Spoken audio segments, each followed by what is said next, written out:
Hi friends, Andy here. I want to take a quick moment to look at our schedule for the next few months. For any of you who are interested in coming out to Montana and joining us for either our TESOL certificate course, which starts on April 1st, or our spring practicum, which starts on April 29th. So we're going to look at the schedule together for a few minutes, and you can find this and then more information on our website, citizenstesol.org, and by going to our partner locations in the menu. I'm going to go ahead and look at our schedule. You can find a lot more information here on our page about our Montana location, which you can find under our partner locations. But let me just look at the schedule real quick with you. Okay, so we have a document here that you can kind of look ahead and see what all's included and how much time we're spending on different things. And this first page will kind of give you an example of what the week looks like. Everything from morning sessions where we do a lecture and workshop together, self-directed study. There's a lot of space in the schedule for you just to go through the content at your own pace, which we think is really, really beneficial. We see great outcomes when teachers can go into the content as deep as they'd like and to spend as much time as they'd like. We also have these late kind of morning workshops where after you've spent some time going through the content at your own pace, we get together in the classroom and we either do the hard part together or we do the fun interactive pieces together. And so you'll see a lot of that. You'll see in the afternoon there's a little bit of extra time in case you need to finish a topic or go a little deeper and that kind of thing. Because this campus is a YWAM location, there's things like work duties, which are really common. If you're staying on campus, you also are going to be doing some chores around your dorm and that kind of thing. And then Tuesday and Wednesday nights, we all jump in a van after dinner and we go down to the community college in Kalispell, which is about 20 minutes away, and we teach in those classes there. You can find a bunch more information about those classes, and you can see some fun photos, just things that we've been doing lately in the last year to prepare for that, or to kind of develop that ESL program. It's been really, really fun and exciting. Sometimes you'll see nights like this where we've got a ton of us in one classroom, but we actually have 3 different classrooms that we can break out into, and we can have beginners and advanced and family literacy and all kinds of other things all happening at the same time. So this is really the most exciting thing about this course, and our ability to offer this here in Montana is the amazing ESL program that we've been developing. So you'll see that Tuesday and Wednesday nights is the normal time for students who are in our TESOL course and living here on campus, although we do have opportunities on like Monday and Friday mornings and even other times during the week that people can go in and be part of those classes. And then we also have great connections in our local schools, so there's also other opportunities on the schedule where you can actually go to a local school and help teachers there, observe amazing teachers in our local schools. So Tuesday and Wednesdays kind of look like that. Some morning sessions, self-directed study, some afternoon time to finish your studies, to do your work duties, and then classes are in the evenings there. It's really fun. Jump in a van, go to class, and then we come back. Thursdays is kind of more of the same, self-directed. You've got a workshop in class. We do optional sessions, and so you'll see actually this Thursday this afternoon session on Thursdays actually becomes a time for you to catch up on things in the second half of the TESOL course, but we'll still offer some optional things. If you really want to learn how to make your own curriculum or all kinds of other stuff like that, we're going to do those Thursday afternoons. No classes on Thursdays. Friday morning is kind of the best way to finish the week. We do these fun little DBS studies that we really love to do. It's our favorite way to finish the week. And then we'll also do some other stuff. So we've got a living room book club. It's going to be a time to read together a book. We've got one all planned out that's going to help us kind of get our heads wrapped around and our hearts wrapped around the topic of immigration in this country. It's a great year to be talking about this, especially if we're going to be working in classrooms with lots of immigrants from all kinds of different backgrounds. We're going to do a little book club that's going to kind of give us a few things to think about, and so we can kind of have a compassionate response when we do go to those Tuesday and Wednesday nights. Really looking forward to the return of book club. It's been a few years since we've done that. Saturdays, we've got, you can pack a sack lunch. You can be out for the day. And then we'll also plan a lot of fun, different like outings and things on Saturdays too. So that's kind of what the week looks like, but let's look at actually the topics that we're going to get into. So week 1 is kind of learning. We jump in. It's an introduction to what it means to learn. How do we learn? How do we learn languages specifically? And so we get into that in these first morning sessions. You'll see different topics.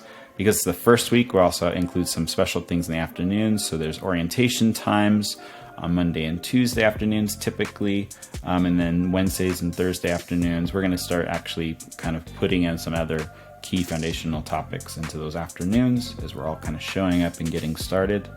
You'll still get to go to classes on those the Tuesday and Wednesday evenings for that first week, but you don't really have to do anything. You just kind of show up and you participate and observe the classes that are already happening there, which is a great way to get started, to kind of tiptoe in.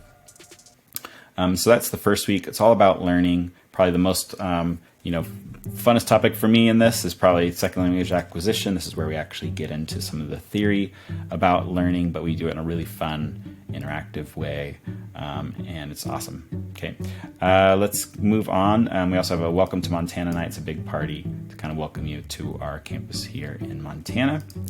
Week 2, now we're getting into teaching. So we got proficiency levels. We're learning how to figure out what level our students in. We talk about language and culture and how those things are related. We get into teaching methods and help you develop your own teaching method. And so that's kind of week 2. We moved from learning into teaching. Week 3, now we're getting into lesson planning. And so we kind of dive in, and this week has a lot to do with looking at lesson plans. How do we plan out a whole class time, whether it's 45 minutes or an hour and a half or 3 hours. We look at those kinds of things. We practice. We also start doing these fun little Wednesday morning mini lessons where we can all practice facilitating an activity and give each other feedback. It's a really simple way to get started without a lot of pressure. And that's kind of the week. It's a big week about lesson planning.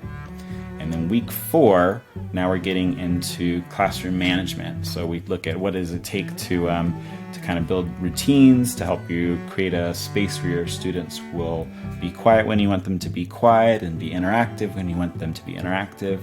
And we continue, if you haven't seen, we have a number of these observations that we do as well, where we watch a video and we look at a lesson that somebody's done, and we kind of pick it apart and do a little assignment around that. So that's this week. We also get into things like error correction. So we have 9 different types of ways of correcting errors that are spoken in the classroom. Do I shut my student down and tell them they're doing that wrong? And do I tell them what they did wrong? Or do I have some implicit ways of, or other kinds of tools I can use to be able to correct their errors? So we get into those kinds of things. We look at other cultures and what are the expectations on teachers in other cultures. And that is week 4, classroom management. And so these first 4 weeks that we just looked at, those are the weeks where our students who come for the in-person course, for the whole certificate course, they come on April 1st. These first 4 weeks will be an opportunity to kind of dig in and get all those foundational pieces in line before we really start jumping in and teaching lessons at the college. And so by week 5 now, we've gotten through all those foundational pieces. And this is also happens to be when we start inviting our online students or people from our community and different people who want to just take part in the practicum phase of this course. They can come starting here in week 5. It's a great opportunity to kind of jump in, and you can be as involved in those classes at the college as you want. Some people will just come on those Tuesday and Wednesday nights, and they'll follow the rest of the schedule as the rest of the TESOL students. And some people may want to come and they just want to spend all day, every day at the college doing those classes. So if that's you, you can follow Courtney. You can travel into town with her and just shadow her all week long and be super involved in all those classes, planning the lessons, putting together resources, teaching the classes, and you can knock out all of your teaching hours within a few weeks by doing that.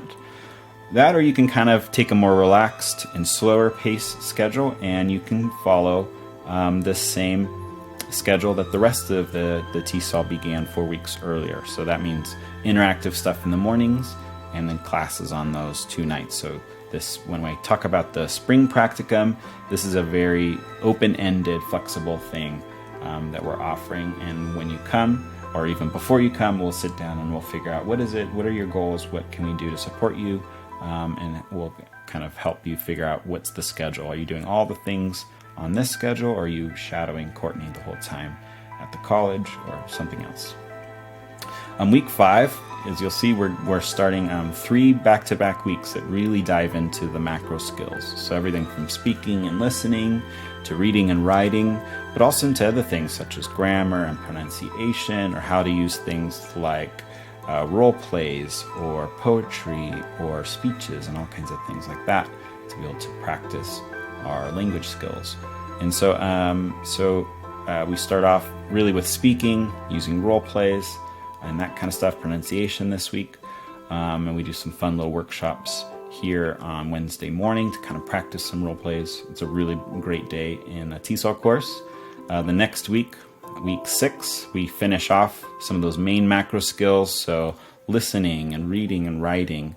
And so if you came for the spring practicum at the start of week 5 and you only stay for 2 weeks, then you will get a chance to kind of go through all of those macro skills in the mornings if you'd like, and then teach in the classes at night. That would be what a 2-week spring practicum would look like.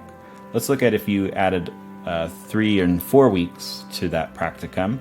Then you're going to get into some other macro skills such as literacy and numeracy. We do a really fun party on this Monday morning too that kind of sets up something that's special that we do on Wednesday morning. And so this is just a really fun week. I can't say more about this lesson. I want to keep it a surprise, but this is a really special day in the TESOL course, and it's just super practical. These last few weeks, all those macro skills weeks, all 3 of them are really, really practical and they're interactive. They're tons of fun. And then this would be week 8 of the course, so week 4 of the practicum. This is now we're getting into things like grammar. How do we fix errors in writing? We get to practice leading a grammar activity if you're here on the Wednesday morning. And then that's kind of that week. Okay, this is also, now we're getting into the second half of the course if you haven't noticed. So we start having these Thursdays where the Thursday becomes this catch-up day in the morning, and then a special optional workshop in the afternoons if that's something that you'd like to do. So that would be a 4-week practicum. If you wanted to stay for 6 weeks of let's look at what those next 2 weeks would include. It's things like how do we take authentic resources, authentic materials such as things like local magazines, menus from local restaurants, things like that, and use those to kind of contextualize your lessons and make your course books come alive. We get into some course books and we look at those and we evaluate those, and we start looking at testing this week as well. And so that's this week, and then we actually finish that topic of testing week 10. So we start designing our own tests. We practice conducting intake tests where we can see what level our students are at across all the macro skills, speaking, listening, reading, and writing. And then we figure out how do we mark those things, how do we finish that process. There's a lot of little details to testing, and so we dive into that this week. Okay, so that's what a 6-week practicum would include. And then the final 2 weeks, if you're in the full course, or if you want to stay 8 weeks in the practicum, this is week 11. These final 2 weeks is when we start wrapping things up. And so we're doing final assessments in the teaching portfolio module. We're doing final observation. We're putting together all of our lesson plans into a portfolio. We're doing this fun little journal, number 4, which is kind of like a podcasting project, and it's an audio journal. And we're just really starting to wrap things up and giving ourselves time to get everything in order before the end of the course. And then the final, we also have a big party planned here. So this Friday night, most likely, if not Saturday, is going to be this big language and culture party where we get all of our ESL students. There'll be a whole lot of people, could be over 100 people at this event with all of our teachers and students. and we get to kind of kick off the summer with a fun little party. And there'll be more of those actually as the summer continues. And then this is the final week of the course. It's once again just wrapping up the final details. We do a really fun day is what we call it on Wednesday, with a little vision night in the evening. Special thing, I don't want to give it away, but if you've been in a course of ours in the past, you might have an idea what this could include. And then that's it. We kind of wrap things up. We do a fun little graduation breakfast Friday morning. We get all of our certificates and things, and that's it. That's the end of the course. So that's all 12 weeks. If you were to come at the very beginning of the course, or if you came at the start of the Practicum and you stayed for all 8 weeks, that's what that would include. And so you can find out more of that stuff here on our page about this Montana partner location and the course that we're running here starting in April. April 1st is when the course begins. April 29th is the date when the spring Practicum begins. You can download that schedule here, or you can kind of click through and take a peek at it some more, and you can kind of look at those different things that we're doing. So from the certificate course up here, April 1st, or the spring Practicum, April 29th. And just it also gives you buttons to be able to apply or to request more information via email. If you click the apply here, it's going to send you over to the WYO Montana website. This is where we're hosting this course, and you can kind of click through and see all the different things from the hybrid TESOL, that's the full 12 weeks, or the spring Practicum, which is just that kind of open-ended thing that lasts for as short as 2 weeks or up to 6-8 weeks. You can even go longer if you'd like, up to 6 months. You can find out more info about all of that here by clicking the apply here. And one last thing is just click apply today. That's going to let you kind of go into the apply section of the WYO Montana website. You can find TESOL in here, 2024, click April, and that's going to guide you through a form to fill out to make sure the ball gets rolling and that we can expect you and have all the communication that needs to happen before you come here. That's kind of it. I just wanted to share those things about this course. Come to this page, citizenstesol.org, and then look up WYO Montana here or any of our other partner locations. We always have fun courses, outreaches, all kinds of different opportunities for teaching. And so we hope that you'll join us for one of those things, and let us know what questions you have. Okay, take care.